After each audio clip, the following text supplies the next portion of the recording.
So hello friends, SSC CGL 2026 को लेके मात्र 90 दिन का समय बचा हुआ है। वो अप्रॉक्स लेके मैं बता रही हूँ क्योंकि उससे भी कम टाइम बचा हुआ है। लेकिन आप लोग की गलत फहमी है जिस कारण से आपके मॉक टेस्ट में स्कोर नहीं बढ़ रहे हैं। और नहीं बढ़ने के बहुत सारे कारण हैं, और जिसमें से फर्स्ट कारण है कि आप लोग डेली पहले कंसिस्टेंसी के साथ मॉक टेस्ट नहीं देते हैं। मॉक टेस्ट नहीं देने के भी और बहुत सारे तरीके होते हैं। बहुत बच्चे बहुत टाइप से मॉक टेस्ट देते हैं। बहुत बच्चे मॉक टेस्ट को बस दे के छोड़ देते हैं, उसका कोई एनालिसिस नहीं करते हैं। और बहुत बच्चे ऐसे होते हैं जो डेली मॉक टेस्ट देते ही नहीं, वो 2 से 3 दिन 4 दिन एकदम मतलब छोड़ छोड़ के देते हैं, जिस कारण से उसके स्कोर भी इंक्रीज नहीं होते हैं। और कोई बच्चे अगर कंसिस्टेंसी के साथ मॉक टेस्ट दे रहे हैं तो वो अगर एक सब्जेक्ट के एनालिसिस करते हैं तो दूसरे सब्जेक्ट में सो जाते हैं। तो फ्रेंड्स, ये सब चीज़ की गलती मत कीजिए। ये सब गलतफहमी आपकी स्कोर कभी भी बढ़ने नहीं देंगे। आपको मॉक टेस्ट कैसे देना है, कैसे स्कोर बढ़ाना है, क्योंकि फ्रेंड्स अभी भी सिलेक्शन का टारगेट जब तक आप 165 नंबर नहीं रखिएगा, आप भूल जाइए कि आपका सिलेक्शन होगा।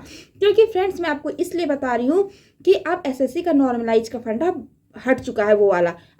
अब वो हो गया है कि आप शिफ्ट वाइज डिपेंड करता है। अगर आपके शिफ्ट टफेस्ट शिफ्ट में आ रहा है तो आपके स्कोर 140 प्लस भी चलेंगे तो आप पास कर जाइएगा।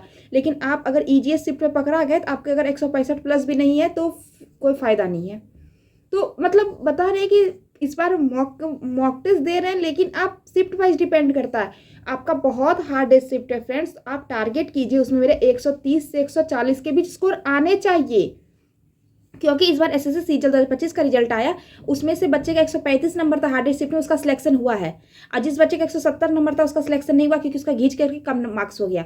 तो फ्रेंड्स, आप मॉक टेस्ट पे डिपेंड करता है। अगर आपका मॉक टेस्ट हार्ड है तो आप सोचिए कि उस मॉक टेस्ट में आपको लगभग 130 से 40 के बीच लाना है। अगर आपका मॉक टेस्ट मॉडरेट लेवल का है तो आपको 145 से 150 के बीच में रखना है। और वहीं अगर मॉक टेस्ट आपका बहुत ज़्यादा ईजीएस शिफ्ट में है तो आपको 165-70 नंबर, 165 से 170 नंबर लाना ही पड़ेगा, तभी कुछ उपाय है फ्रेंड्स।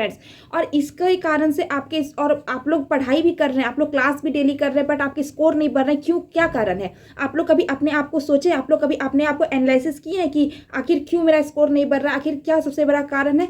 तो फ्रेंड्स, बहुत सारे कारण हैं। सबसे पहला कारण कि आप लोग मॉक टेस्ट देते हैं, आप लोग एकदम बिल्कुल एनालिसिस नहीं करते हैं। तो फिर एनालिसिस का यही फंडा है कि आप अपना हर कॉपी बना लीजिए।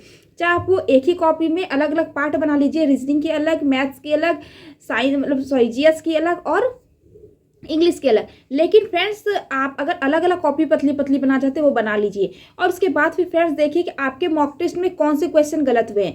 रीजनिंग में देखिए कि आपके कौन से क्वेश्चन गलत हुए हैं। अब क्वेश्चन गलत हो रहे हैं, अगर आप रीजनिंग नहीं उतारना चाहते तो कोई बात नहीं। अगर आप उस चैप्टर में मिस्टेक्स खा रहे हैं तो आप जाके वो चैप्टर को यूट्यूब से क्लास कीजिए। तब आप जब वो चैप्टर के 50-60 क्वेश्चन लगाइए प्रीवियस ईयर, आपके एकदम कंफर्म क्लियरिटी बन जाएगी उस चैप्टर से, फिर आपके रॉन्ग क्वेश्चन नहीं होंगे।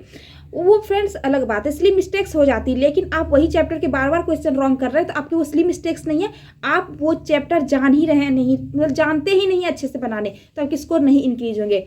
मैथ्स में फ्रेंड, मैथ्स में आप लोग क्लास भी कंप्लीट कर चुके हैं अच्छे अच्छे टीचर से, आप लोग सब कुछ कर लिए, लेकिन आपके मैथ में स्कोर अभी भी 50 में 50 नहीं आने के वजह 30 नंबर आ रहे हैं, 35 नंबर आ रहे हैं। आपके स्कोर लगभग अभी कम से कम 45 नंबर स्कोर होने चाहिए। अगर 2 गलती भी होता है फिर भी फ्रेंड्स आपके टारगेट तो 50 से 50 रहना चाहिए। नहीं भी रहे तो भी फ्रेंड्स 45 नंबर रहना ही चाहिए मैथ्स में टारगेट। अगर वो भी गलती हो जा रहे हैं तो 30-35 ही लेके आ रहे हैं, तो देखिए कि आपके किस चैप्टर में वीक पॉइंट है। अगर आप लोग चैप्टर भी कंप्लीट कर चुके, आप लोग क्लास भी कंप्लीट कर लिए, लेकिन आप लोग मॉक टेस्ट को एनालिसिस अच्छे से नहीं करते हैं। आप मॉक टेस्ट में देखिए मैथ के कौन से सवाल गलत हुए हैं, किस में ज़्यादा टाइम लगा है। जो सवाल गलत हुए, जिस सवाल में ज़्यादा टाइम लगा है फ्रेंड्स, उसको कॉपी में उतार लीजिए। मेरा फंडा यही है कि मैं मॉक टेस्ट में कुछ भी नहीं करती हूँ।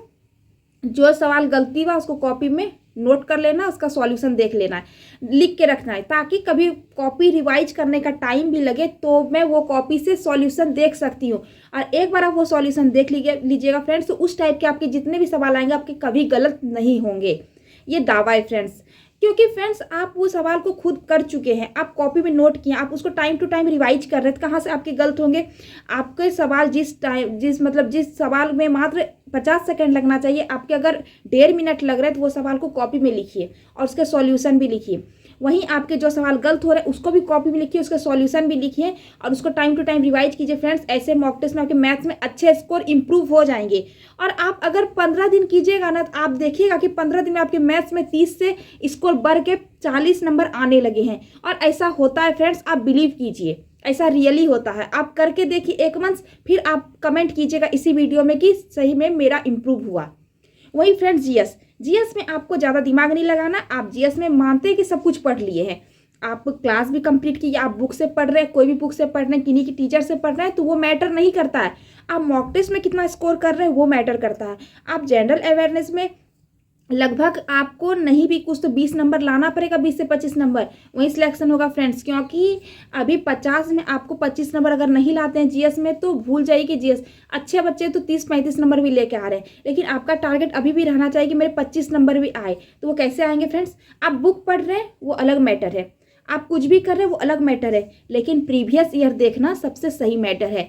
एसएससी में या एनटीपीसी में क्वेश्चन रिपीट होते हैं, आप देखिएगा डांस के क्वेश्चन रिपीट होते हैं, इसके क्वेश्चन रिपीट होते हैं, हिस्ट्री के क्वेश्चन, क्योंकि कोई न्यू क्वेश्चन नहीं बन सकता है फ्रेंड्स। वो हिस्ट्री है तो हिस्ट्री ही रहेगा, कोई हिस्ट्री से ज्योग्राफी में नहीं चल जाएगा।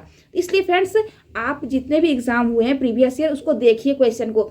अभी फिलहाल में सीजीएल के एग्जाम हुए हैं, सीएचएसएल के एग्जाम है, उसके प्रीवियस ईयर याद कीजिए फ्रेंड्स, या देख लीजिए इसके आंसर ये वो अच्छे से पढ़िए, उसको टाइम दीजिए। आप इधर साइड से बुक पढ़ रहे हैं या क्लास कर रहे हैं वो अच्छी बात है, वो करते रहिए, साथ में साथ आप प्रीवियस ईयर देखिए। क्योंकि आप जीएस में जब तक प्रीवियस ईयर क्वेश्चन नहीं देखेगा आपके क्वेश्चन सही होंगे ही नहीं होंगे। बहुत क्वेश्चन ऐसे हैं जो रिपीट के आ जाते हैं और आपको फ्री का नंबर मिल जाएगा, वो तभी मिलेगा जब आप प्रीवियस ईयर क्वेश्चन पेपर देख रहे हैं। जब तक नहीं देखिएगा तो कोई फायदा नहीं है फ्रेंड्स, कोई फायदा नहीं है।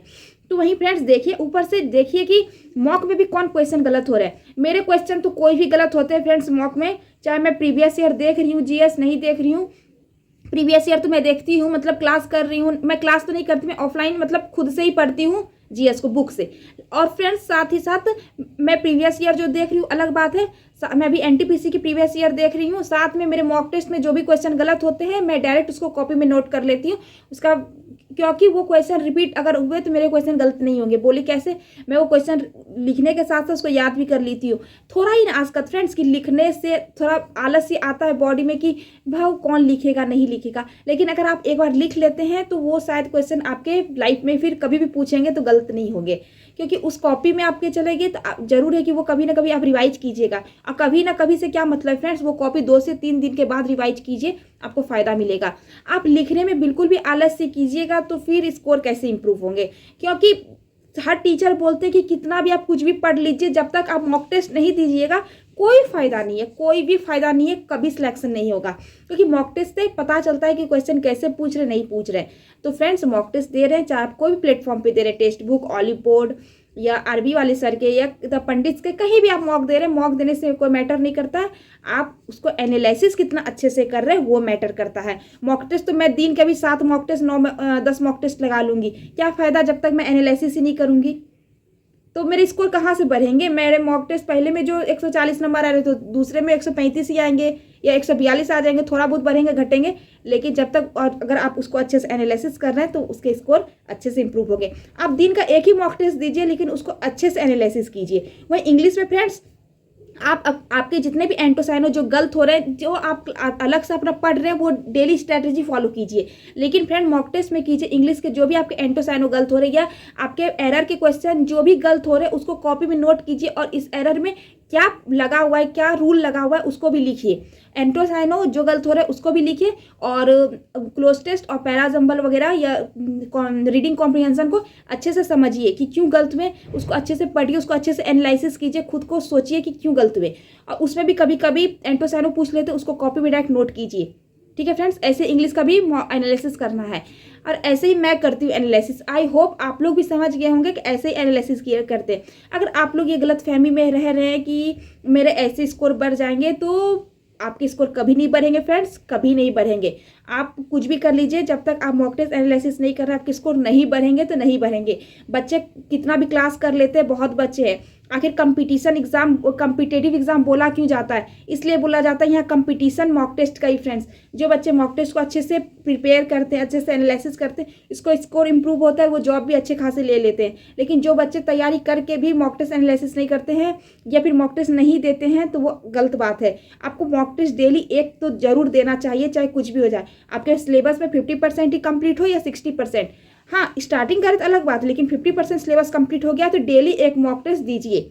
मॉक टेस्ट देना बहुत इंपॉर्टेंट है तैयारी के दौरान फ्रेंड्स। जब तक मॉक टेस्ट नहीं दीजिएगा तैयारी में कुछ भी मज़ा नहीं है और कुछ पता नहीं चलेगा आपके स्कोर इंप्रूव हो रहे हैं नहीं हो रहे, कोई फ़र्क नहीं पड़ता है। आप एग्जाम में सोचिएगा कि क्या क्वेश्चन आ गया, कुछ समझ में ही नहीं आ रहा है। वहीं अगर आप मॉक टेस्ट दिए रहेंगे तो आपको समझ में आएगा इस टाइप के क्वेश्चन मैं बनाई हुई हूँ और मुझे पक्का आता हुआ है। तो फ्रेंड्स ऐसे ही कीजिए, आप मॉक टेस्ट दीजिए और गलतफहमी हटाइए, नहीं तो स्कोर इंप्रूव नहीं होंगे। ये गलतफहमी रखते हैं कि है क्या होता है मॉक टेस्ट से, कुछ भी नहीं होता है फ्रेंड्स। मॉक टेस्ट ही तैयारी का सबसे मजबूत नींव है, उसके बिना कुछ भी नहीं है। तो फ्रेंड्स आई होप वीडियो अच्छी लगी होगी। तो फ्रेंड्स मिलते हैं नेक्स्ट वीडियो में, तब तक के लिए थैंक यू।